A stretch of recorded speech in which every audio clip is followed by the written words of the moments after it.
11절에서 31절 말씀입니다.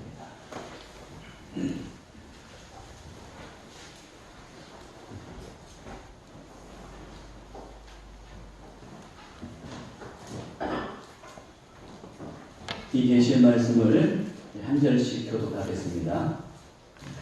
석 달 후에 우리가 그 섬에서 겨울을 난 알렉산드리아 배를 타고 떠나니 그 배의 머리 장식은 디오스구로라.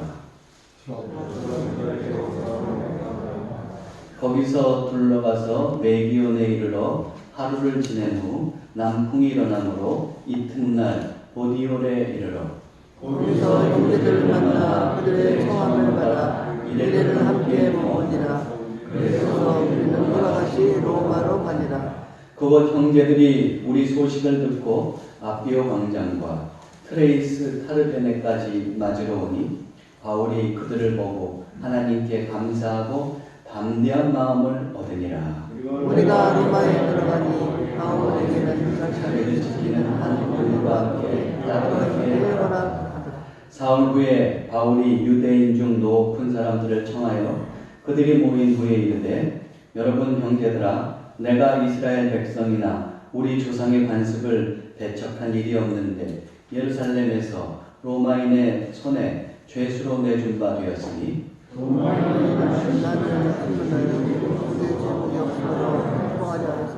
유대인들이 반대하기로 내가 마지 못하여 가이사에게 상소하며 내 민족을 고발하려는 것이 아니니라.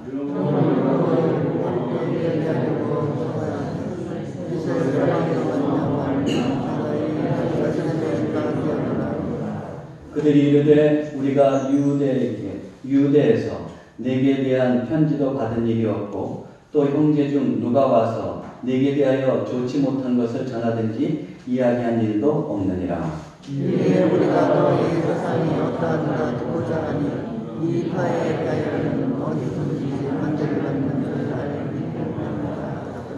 그들이 날짜를 정하고 그가 유숙하는 집에 많이 오니 바울이 아침부터 저녁까지 강론하여 하나님의 나라를 증언하고 모세의 율법과 선지자의 말을 가지고 예수에 대하여 권하더라. 서로 맞지 아니하여 흩어질 때에 바울이 한 말로 이르되 성령이 선지자 이사야를 통하여 너희 조상들에게 말씀하신 것이 옳도다.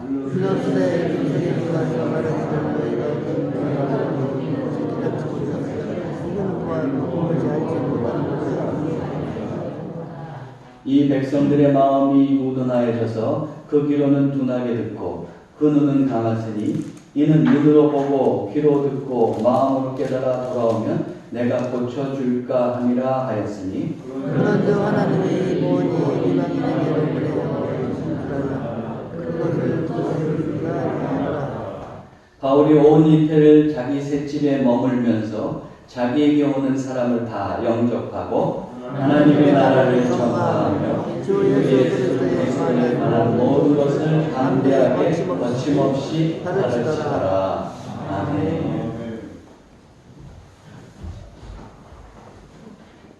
할렐루야. 예, 눈도 쏟아지는데 또 오시느라고 고생이 많으셨습니다. 여러분들은 여행을 좋아하시는지요?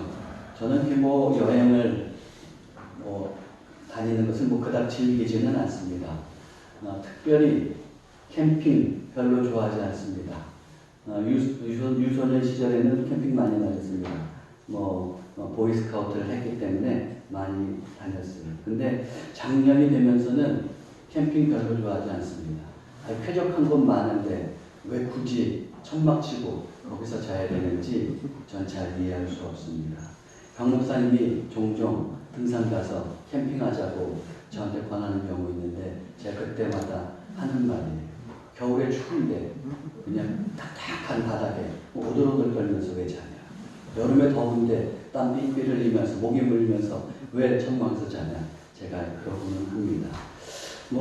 그 캠핑을 그렇게 별로 좋아하진 않고 또 여행을 그닥 즐기는 편은 아닌데 그러나 제가 꼭 여행 한번 가보고 싶은 곳은 있습니다.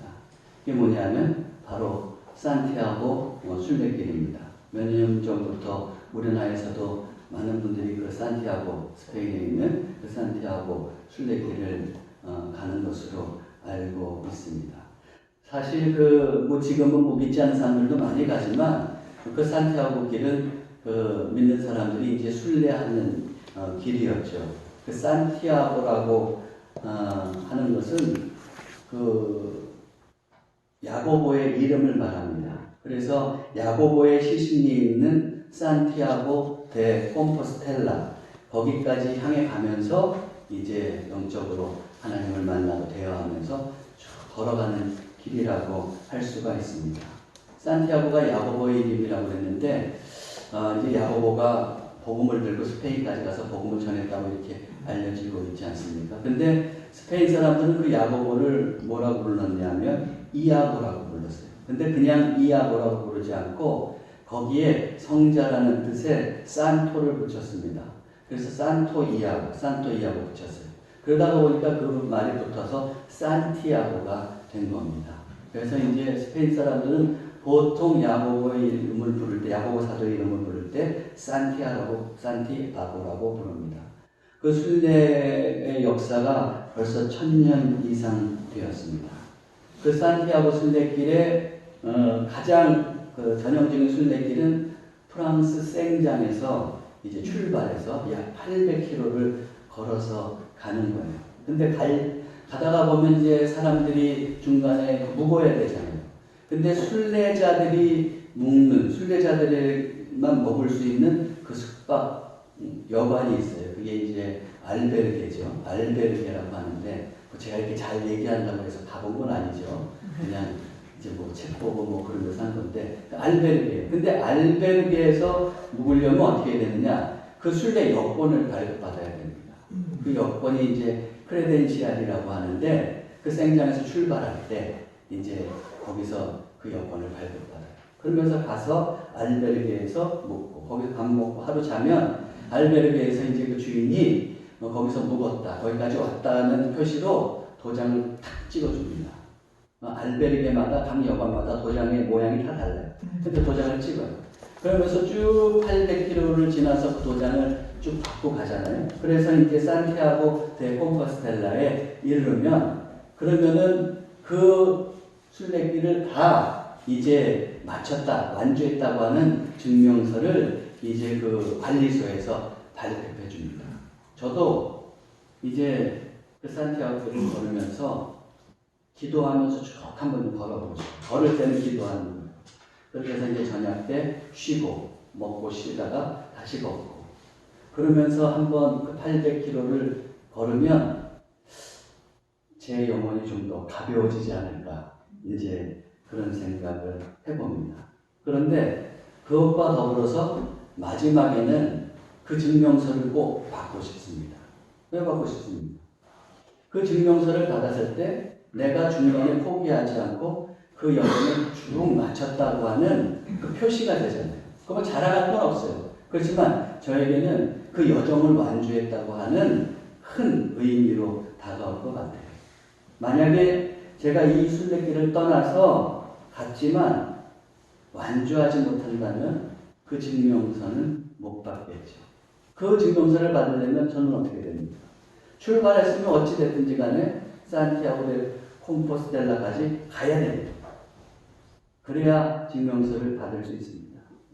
우리의 신앙도 마찬가지입니다. 우리 그리스도인은 하나님 나라에가 완전하게 도래할 때까지 우리는 어떻게 되느냐? 그 신앙의 여정을 포기하지 말고 계속해서 가야 합니다. 그런 사람만이 진정한 그리스도인이라고 할 수 있습니다. 오늘 우리는 사도행전의 이 마지막 부분을 살펴보고 있습니다. 사도행전 강의를 언제 시작했나 하고 제가 살펴보니까 처음 시작한 것이 2020년 1월 12일이었어요.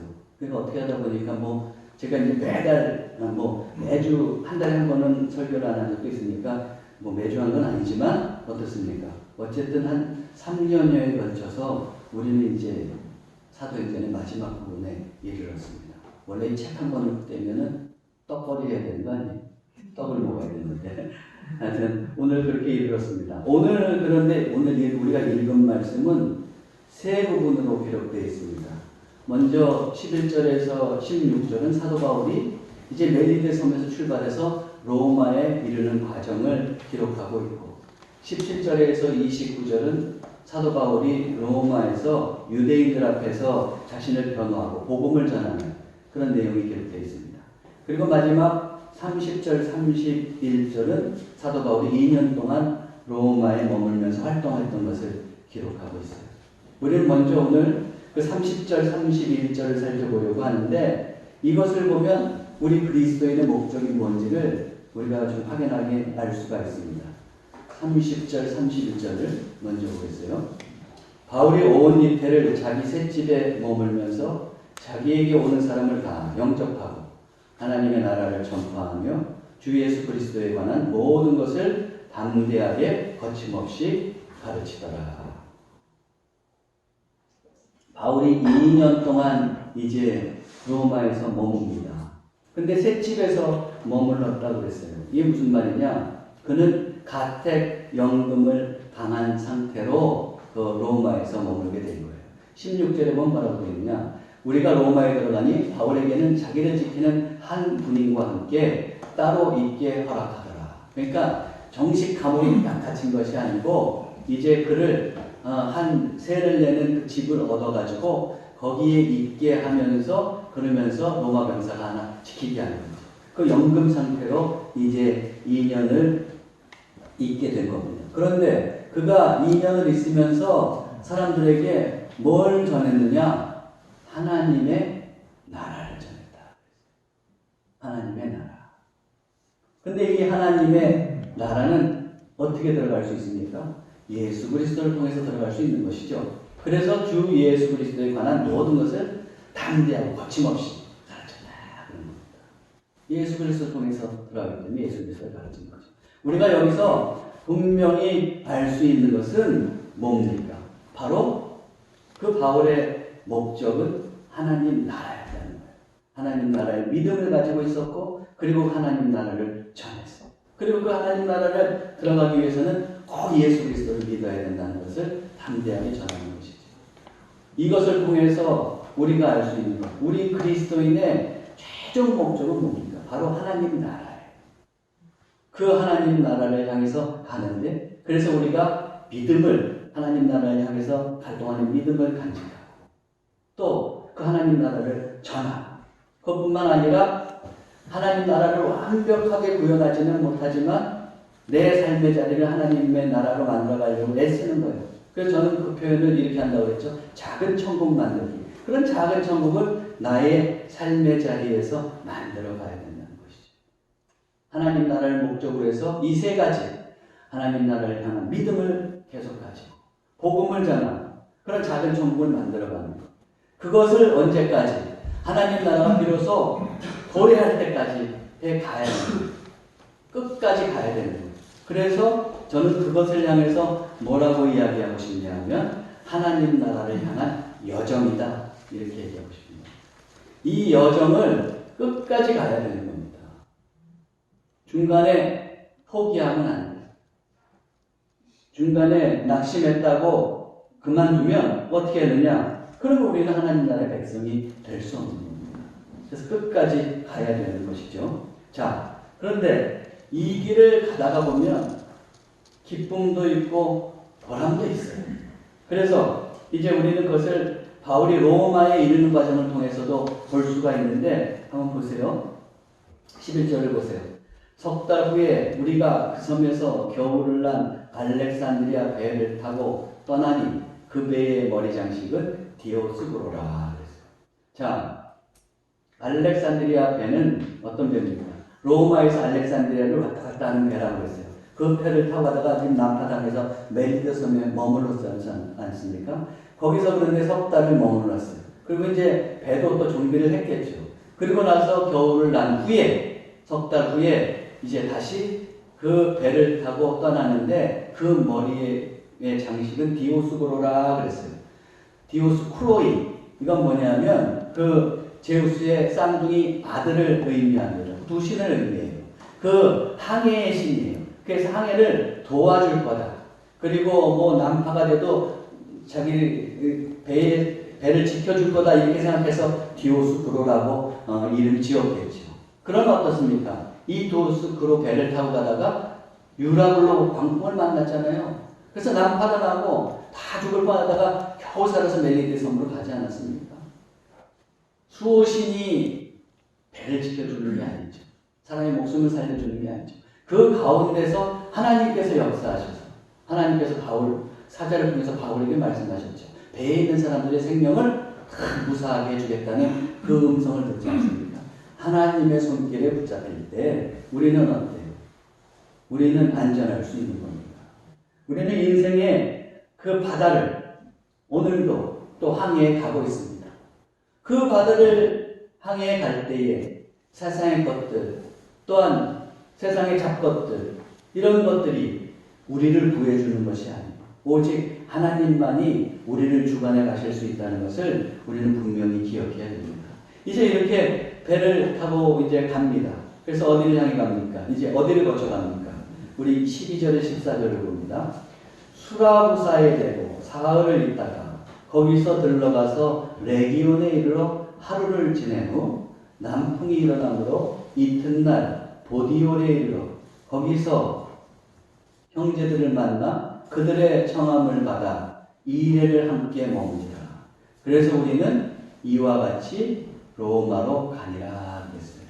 좀 더 이해를 쉽게 하기 위해서 지도를 한번 보겠습니다. 이제 그 멜리데 섬에서 어떻게 됩니까? 시칠리아에 있는 수라구사에 도착하죠. 거기서 다시 떠나서 레기온으로 가는 겁니다. 그래서 레기온에서 이제 보디올까지 올라가게 되는 것을 우리가 볼 수가 있습니다. 자, 보디올은 나폴리만에 위치한 매우 중요한 항구 도시였어요. 그런데 이 보디올에 이르렀을 때 바울은 누구를 만났다고 했습니까? 거기서 형제들을 만났다 그래서 형제들을. 이 형제들이 누굽니까? 믿음의 그리스도인들. 그러니까 어떤 분들은 이제 자꾸 오해하는 것이 사도 바울이 이렇게 가서 처음 복음을 전하는 것으로 생각하지만 어떻습니까?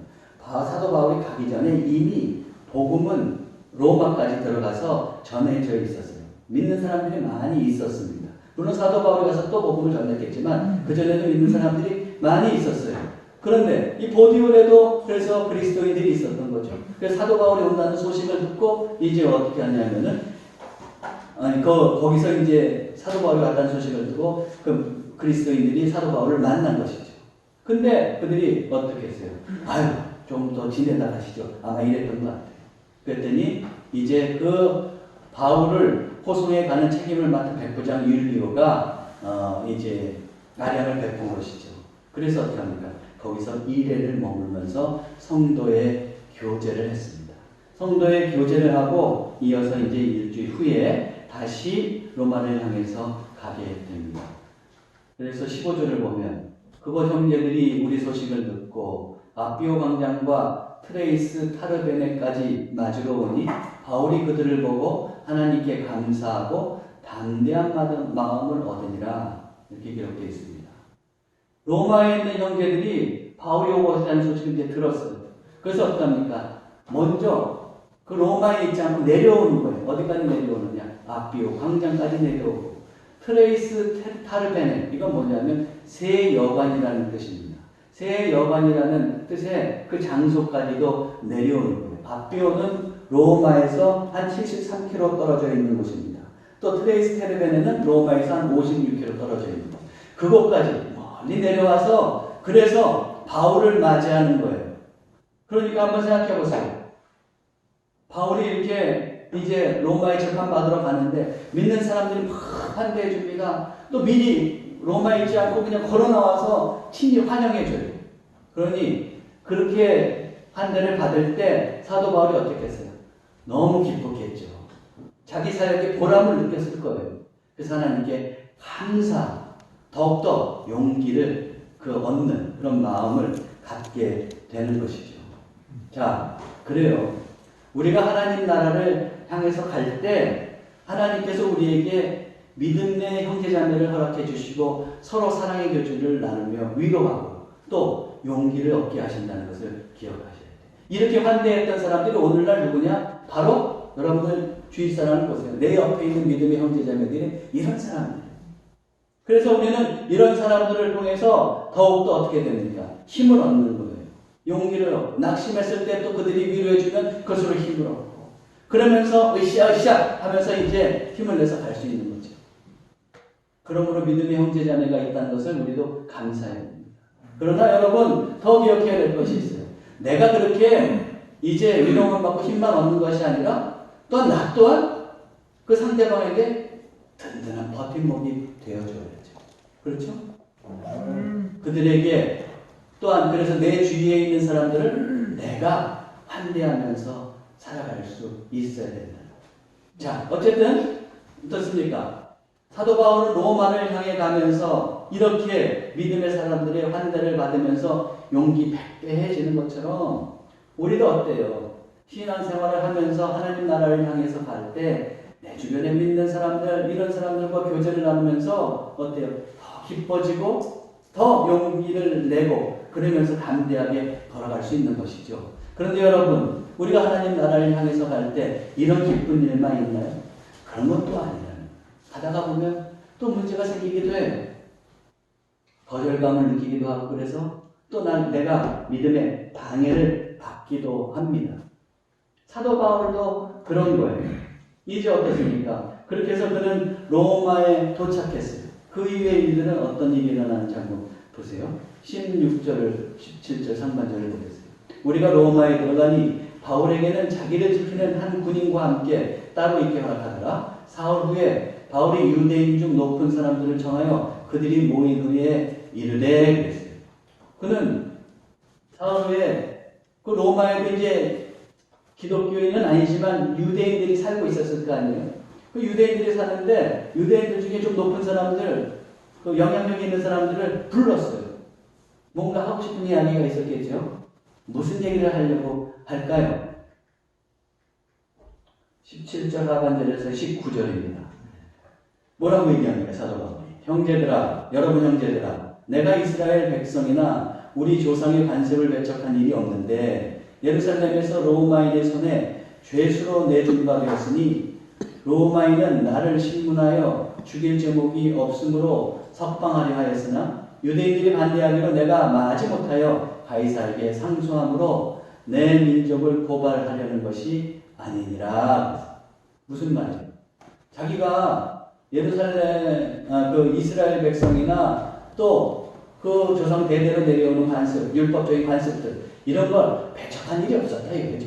자기는 그래서 유대인들을 모독하거나 율법을 저해한 적이 없었다는 것을 얘기합니다. 그런데 어때요? 자기가 예루살렘에 갔을 때 그 예루살렘에서 그 유대인들이 이스라엘 백성들이 그 자기를 로마인의 손에 죄수로 내줬다 그랬어요. 엄밀히 얘기하면 죄수로 내준 건 아니죠. 예루살렘에 있을 때 그 이스라엘 사람들에게 그 죽을 뻔하였잖아요. 성전을 모독했다는 것 때문에. 우리가 다 살펴봤죠 그동안에. 죽을 뻔하였는데 그때 그래서 로마 군대가 출동해서 그를 호송해 갔단 말이에요. 바울을 호송해 갔단 말이에요. 그 소란으로부터 바울을 구하기 위해서 호송해 갔어요. 그러나 결국 이렇게 호송해 가면서 죄인의 신세가 되지 않습니까? 그래서 그거를 이렇게 그냥 표현한 거예요. 하여튼 그래서 그 로마인의 손에 죄수로 내준 꼴이 됐기 때문에 자기가 지금 죄수의 신분이 됐지만 근데 로마 사람들은 날 신분해 보니까 어떠냐? 나에게 죄 없는 걸 안다. 그래서 나를 석방시켜 주려고 하는데 유대인들이 반대했다 이거예요. 그래서 나는 내 무죄를 주장하려고 이제 황제에게까지 상소해서 여기까지 오게 되었다는 것을 얘기하고 있는 겁니다. 그러면서 누누이 얘기합니다. 나는 여기 왔어도 내 민족 이스라엘을 고발하려고 하는 것은 절대 아니요. 이렇게 얘기합니다. 그랬더니 이제 이것에 대한 유대인들의 반응은 어때요? 이제 20절 한번 보고 갈까요? 이러므로 너희를 보고 함께 이야기하려고 청하였으니 이스라엘의 소망으로 말미암아 내가 이 새 사슬에 매인 바 되었노라. 하노라. 이렇게 얘기했어요. 그리고 이제 유대인들의 반응이 나오는데 뭐 어떻게 됩니까? 21절 보니까 그들이 이르되 우리가 유대에서 내게 대한 편지도 받은 일이 없고 또 형제 중 누가 와서 내게 대하여 좋지 못한 것을 전하든지 이야기한 일도 없느니. 다행히 그렇게 극성을 부리면서 예루살렘에서 극성을 부리면서 사도 바울을 죽이려고 암살하려고 하는, 먹지도 않고 죽일 때까지 먹지도 않고 자지도 않겠다고 하면서 그냥 40일 동안 죽이려고 하는 사람들이 있었는데 40일이 있었는데 그렇게 근면한 사람들이 있었는데 그러니 이스라엘 백성들이 얼마나 사도 바울을 열렬한 유대교인들 중에서 많은 사람들이 사도 바울을 미워하는 걸 알고 그래서 그 사람들이 이 로마에까지 이 소식을 전할 줄 알았는데 알고 보니까 로마에는 이 소식이 전해지지 않은 겁니다. 그래서 이 얘기하는 거죠. 형제 중에 누가 와서 너에 대해서 좋지 않은 말 한 적 없다. 또 그런 걸 들은 적도 없다고 이야기하고 있는 것을 우리가 볼 수가 있습니다. 이것과 더불어서 그러면서 유대인들이 요구하는 것이 있어요. 뭘 요구합니까? 22절. 이에 우리가 너의 사상이 어떠한 거를 듣고자 하니 이 파에 대하여는 어디서든지 반대를 받는 줄 알기 때문이라. 그런데 나는 당신 얘기 좀 들어봐야겠어. 왜냐하면 당신이 얘기하는 그 예수 그리스도를 얘기하는 그 기독교가 어디를 가든지 유대인들에게 반대를 받던데 우리도 누구 좀 판단해 봐야겠어. 이렇게 이야기하는 겁니다. 검증해 보려고 하는 것이죠. 그래서 이제 사도 바울이 따로 날짜를 잡아서 그들을 초대하고 그들에게 이야기하게 되는 거예요. 23절에서 24절. 그들이 날짜를 정하고 그가 유숙하는 집에 많이 오니 바울이 아침부터 저녁까지 강론하여 하나님의 나라를, 여기서도 하나님의 나라를 이야기하고 있죠. 그래요. 궁극적인 우리의 목적 하나님 나라를 증언하고 있어요. 증언하고 모세의 율법과 선지자의 말을 가지고 예수에 대하여 권하더라. 하나님 나라에 들어갈 때는 예수 그리스도의 믿음이 꼭 필요하니까 예수님을 전해야죠. 그런데 그 예수님은 어때요? 이미 모세의 율법서 그리고 예언서에도 그 예언으로 다 증거되어 있다는 거예요. 그래서 그 구약의 말씀을 인용하면서 예수 그리스도를 증거하는 거예요. 그렇게 하면서 예수님을 믿으라고 권한 것이죠. 그랬는데 그렇게 했더니 그 유대인들의 반응이 어때요? 물론 치를 푹 떨면서 막 사도 바울을 죽이려고는 하지 않지만 어때요? 그 말을 믿는 사람도 있고 또 믿지 아니하는 사람도 있다고 그랬어요. 근데 이렇게 완곡하게 표현한 걸 보니까 냉담한 보이는 사람, 반응을 보이는 사람들이 꽤 많았던 것 같아요. 물론 이제 믿는 사람도 있었습니다. 근데 냉담한 반응을 보입니다. 사도 바울은 열정적으로 하나님 나라의 열망을 가지고 지금 복음을 전했어요. 예수 그리스도를 증거했어요. 그러면은 그렇게 했을 때 자기가 로마를 향해서 올 때 그냥 기독교인이 환대해 주는 것처럼 이 유대인들도 복음을 받아들이고 와 믿겠습니다. 그리고 달려오면 얼마나 보람을 느끼겠어요. 근데 별로 그렇지 않아요. 냉담해요. 무관심한 사람도 있어요. 또 그는 예루살렘에서 아까도 살펴봤지만 얼마나 심한 고난을 당했어요. 자, 그렇게 거절을 당하기도 하고 때로는 고난을 당하기도 하고 핍박을 당하게 됐습니다. 그런데 사도 바울은 어때요? 그런 일들을 당한다고 해서 포기했나요? 절대 포기하지 않는다. 오늘도 또 이렇게 냉담한 반응을 보였을 때 사도 바울은 어떻습니까? 이사야의 말씀을 인용하면서 이렇게 말하는 거예요. 26절에서 28절. 일렀으되 이 백성에게 가서 말하기를 너희가 듣기는 들어도 도무지 깨닫지 못하며 보기는 보아도 도무지 알지 못하는도다. 지금 예언서 이사야의 말씀을 가지고 얘기하는 거예요. 다 들어도 이 사람들이 알지 못하잖아요. 그래서 이 말씀을 인용하는 거예요. 이 백성들의 마음이 우둔하여져서 그 귀로는 둔하게 듣고 그 눈은 감았으니 이는 눈으로 보고 귀로 듣고 마음으로 깨달아 돌아오면 내가 고쳐줄까 함이라 하였으니 이런 이사야의 말씀이 있지 않느냐. 근데 당신들 이 이사야의 말씀처럼 들어도 따르지를 않네? 이렇게 얘기하는 거죠. 그러면서 사도 바울이 얘기합니다. 그런즉 하나님의 이 구원이 이방인에게로 보내진 줄 알라. 그들은 그것을 들으리라. 그래서 나는 당신들 만약에 그렇게 해서 듣지 않고 냉담하다고 하고 거절한다고 그러면 나는 이 구원이 이방인에게 있는 것을 알고 이방인에게 가서 복음을 전하겠어. 이렇게 얘기해요. 어때요? 복음 전하는 것이 가로막혔다고 할지라도 그는 상대방을 욕하고 불평하고 절망하는 것이 아니라 어떻습니까? 나는 이방인에게 복음을 전하겠다. 그러면서 어떻습니까? 자기 복음 전도의 사명을 온전히 더 감당해 가는 것을 우리는 이 말씀에서 볼 수가 있습니다. 그래요. 사도 바울은 어떻습니까? 한 대 맞는 경우도 있었지만 이렇게 거절감과 냉대를 당할 때도 있었지만 절대로 그 하나님 나라에 자기가 목적하고 있는 하나님 나라에 향해서 가는 데 있어서 포기하지 않았다. 복음을 계속해서 전해가고 있는 것을 우리는 알 수가 있습니다. 자, 이처럼 우리도 신앙생활을 하다가 보면 어떻습니까? 때로는 신앙생활에 좋은 일들이 많이 생길 때가 있죠. 예? 성도 간에 서로 그냥 협력하고 으쌰으쌰하면서 서로 사랑하고 이러면서 서로 힘을 얻고 그러면서 여러분들도 다 여기 계신 분들 신앙생활 꽤 오래 하신 분들이 거의 많을 텐데 그렇게 하시면서 막 신앙생활이 재밌었던 경우 있으시죠? 네, 그런 적이 있었잖아요. 그럴 때 그냥 모이기만 해도 재밌어. 그죠? 서로 보고 싶고 예배 끝나고 가도 그냥 또 보고 싶고 그렇잖아요. 함께 모여서 찬양하고 기도하고 그냥 말씀 보고 그러고 싶잖아요. 저도 그런 경험이 있습니다. 그렇잖아요. 또 어떻습니까? 그냥 문제가 있어서 기도하는데 하나님께서 응답해줘가지고 막 신나는 경우도 있잖아요. 어? 그리고 또 어떻습니까? 기도하다가 성령 충만해져. 저도 예전에 말씀드렸지만 그냥 그 말씀 부르기들 그냥 중고등학생 데리고 말씀 배운 애들 데려갔다가 다 성령 충만해져가지고 그냥 서로 껴안고 그냥 사랑의 인사를 나누고 그냥 눈물 흘리면서 기도하고 그랬던 기억이 나는데 그런데도 있지 않습니까? 그런데 어때요? 그런 일만 있나요? 신앙생활을 하다가 보면 그렇게 믿고 즐거웠고 함께 신앙생활하고 동고동락했던 그 믿음의 형제자매가 어느 순간에는 내게 다가와서 나에게 상처 주는 말을 하기도 하잖아요. 믿었던 사람이 와서 뒤통수를 탁 치는 것 같은 그런 경험을 하기도 하지 않습니까? 때로는 어때요? 또 옛날에 신나서 복음을 전해도 그냥 전도도 잘 되고 그랬는데 아무리 복음을 전해도 듣지를 않아. 가족들을 위해서 크게 기도하면서 전도하려고 하는데 가족들이 끝까지 무관심이에요. 그런 거 하면은 오히려 자신은 신앙생활 한다고 핍박해요. 그런 경험도 하지 않습니까?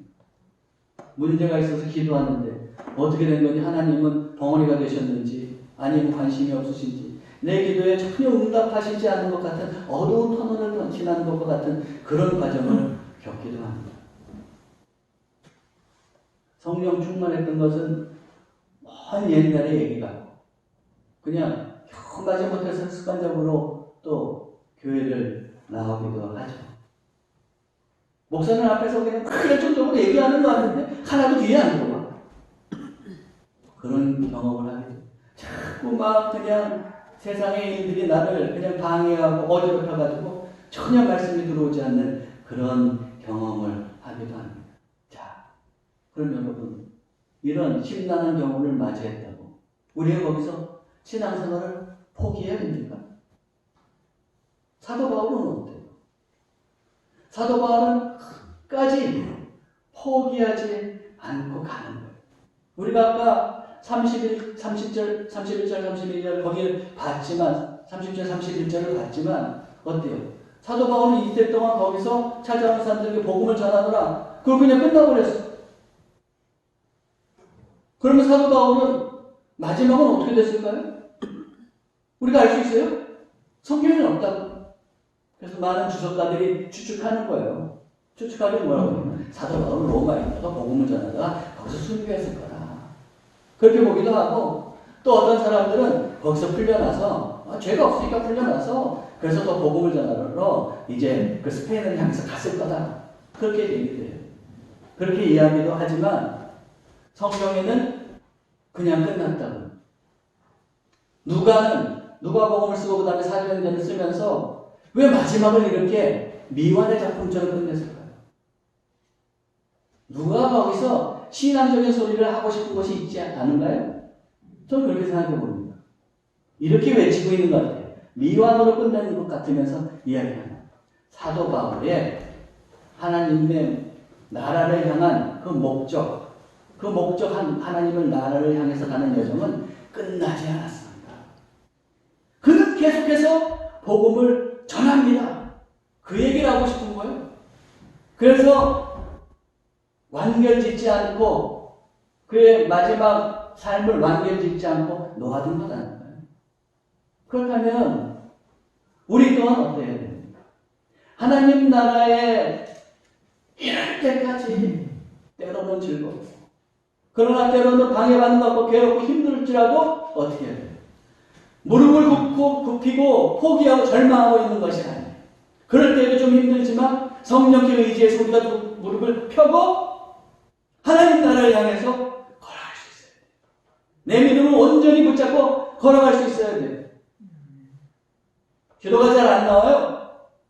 기도가 잘 안 나오면 안 나오는 대로 가는 거예요. 믿음을 잡고. 그럼 하나님께서 때가 되면 다시 기도할 길을 열어주실 겁니다. 복음을 전해도 복음이 잘 안 전해지는 것 같아요. 포기해요? 에이, 나는 전도에 은사가 없는 거야.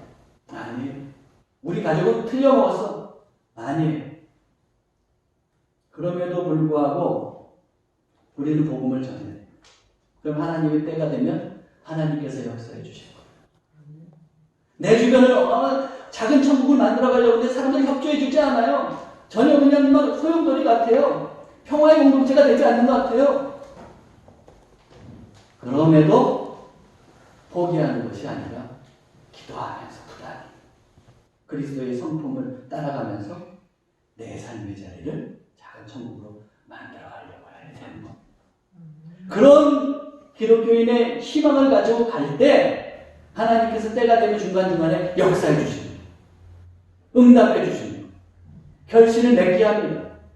그리고 또 최종적으로는 우리는 그 마침내 도래하는 하나님 나라를 경험할 수 있을 거예요. 그런데 그렇게 걸어갈 때에 여러분들 때를 여러분들이 정하지는 마세요. 요 때가 되면 분명히 이렇게 해주실 거다. 그렇게 정하면 안 돼요. 우리는 어때요? 겸손한 하나님의 피조물로서 하나님께서 적절한 때에 역사하실 것을 믿고 그저 희망을 가지고 한 걸음 한 걸음 걸어가는. 그러다 보면 하나님께서 역사해 주시죠. 그런데 내가 자꾸 내 시점과 때를 정하잖아요. 그럼 금방 지쳐요. 절망하게 돼요. 여러분 들어보셨겠지만 스톡데일 패러독스라고 한번 들어보셨을 겁니다. 이게 뭐냐면 스톡데일이라고 하는 사람이 월남전에 참가했어요. 그걸 참가했는데 중령으로 해군 중령 참가했다가 포로가 됐습니다. 포로가 돼서 다 잡혔어요. 근데 이들이 괴로운 거는 고문당하고 이런 것 때문에 괴로운 것도 있지만 더 괴로운 건 언제 나가느냐. 그 수용소에 있는 사람들이 희망을 갖습니다. 올 크리스마스 때 나가겠지. 희망을 안 나가. 내년 부활절에 나가겠지. 부활절이 돼도 못 나가. 그러면 추수감사절에 나가겠지. 추수감사절이 돼도 안 보내줘. 그래서 어떻습니까? 희망을 가졌던 사람들이 자기가 날짜를 정해놓고 희망을 가졌던 사람들이 가지 못하니까 조급증이 일어나고 그럼 절망합니다. 그러면서 거기서 무기력해지면서 그 수용소에서 한 사람 두 사람 막 죽어가는 것을 이 스톡데일은 봤어요. 근데 스톡데일은 어땠느냐? 자기가 그 수용소에서 나가게 된다는 희망은 가졌어요. 그렇지만 그 수용소에 있는 과정이 쉽지는 않은 거다. 언제 될지는 알 수 없다. 그런 마음을 가졌습니다. 그러면서 그가 견뎌냈는데 8년을 견뎌내고 그리고 드디어 이제 그 자유의 몸이 되고 나중에 이제 사관학교 그 교장까지 학장까지 한 사람입니다. 그는 이렇게 말했어요.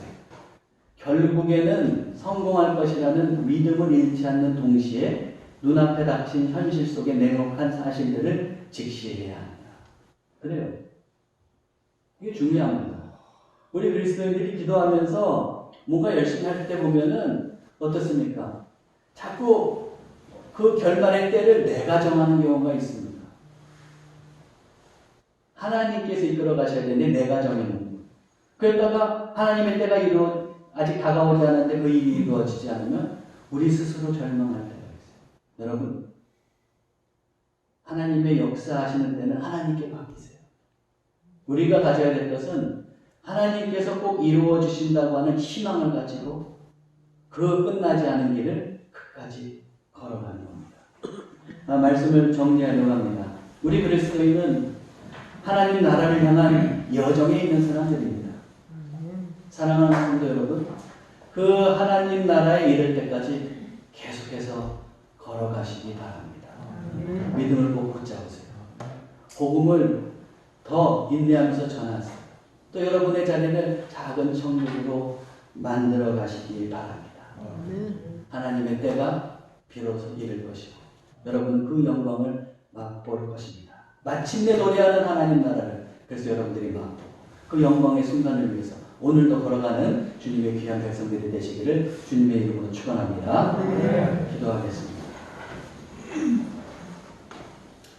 사랑의 하나님 아버지, 하나님 나라의 백성된 저희들이 하나님 나라가 온전히 도래할 때까지 그 하나님 나라를 향한 여정을 계속 걸어가게 하옵소서. 중간에 포기하지 않게 하옵소서.